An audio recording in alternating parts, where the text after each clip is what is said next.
नमस्कार दोस्तों, आपके अपने यूट्यूब चैनल जीएस बाई परमेश्वर सर में स्वागत है।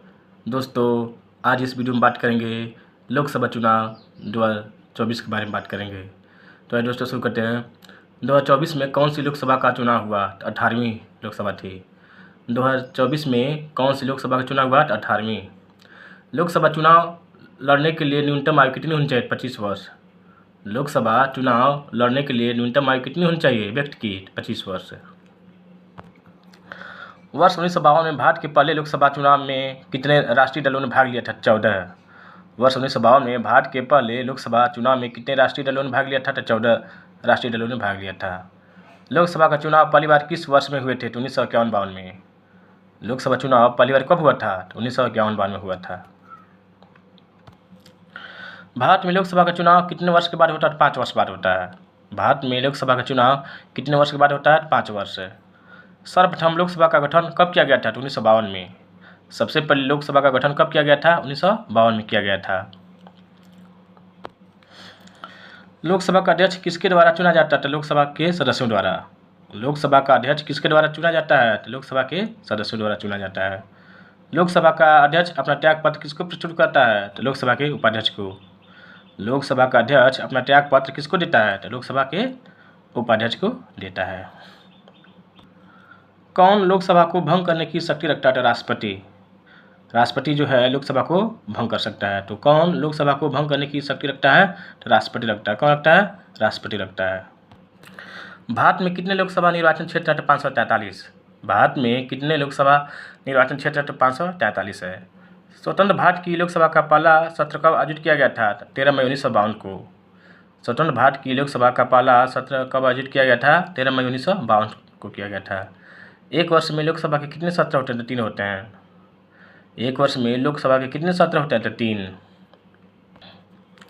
एक वर्ष में लोकसभा के कितने सत्र होते हैं? तो 3 होते हैं।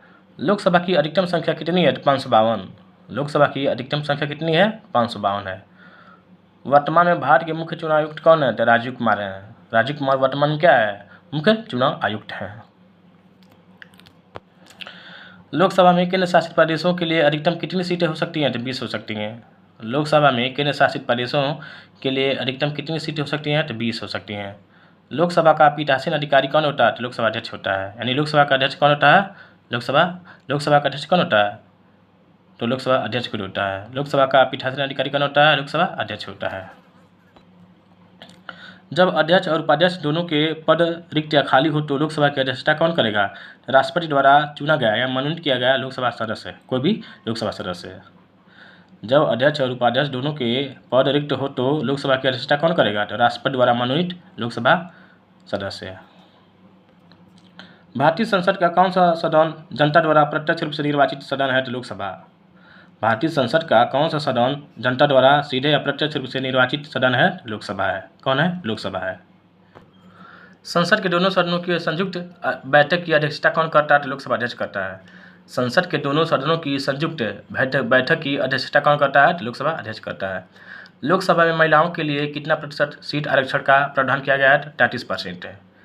लोकसभा में महिलाओं के लिए कितना परसेंट सीट आरक्षण प्रावधान है? तो 33% है।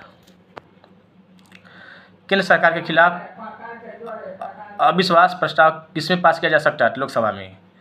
केंद्र सरकार के खिलाफ अविश्वास प्रस्ताव किसमें पास किया जा सकता है? तो लोकसभा में। लोकसभा के जनक के रूप में किसे जाना जाता है? जीवी मावलंकर को। लोकसभा के जनक के रूप में किसे माना जाता है? तो जीवी मावलंकर को माना जाता है।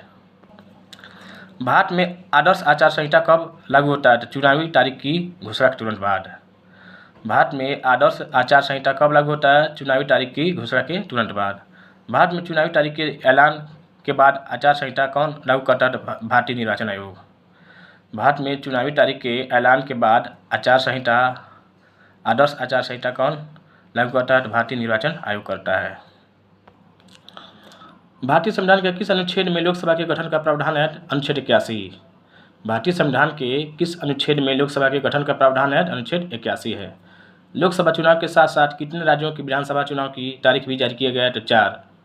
कौन कौन? आंध्र प्रदेश, उड़ीसा, अरुणाचल प्रदेश और सिक्किम है।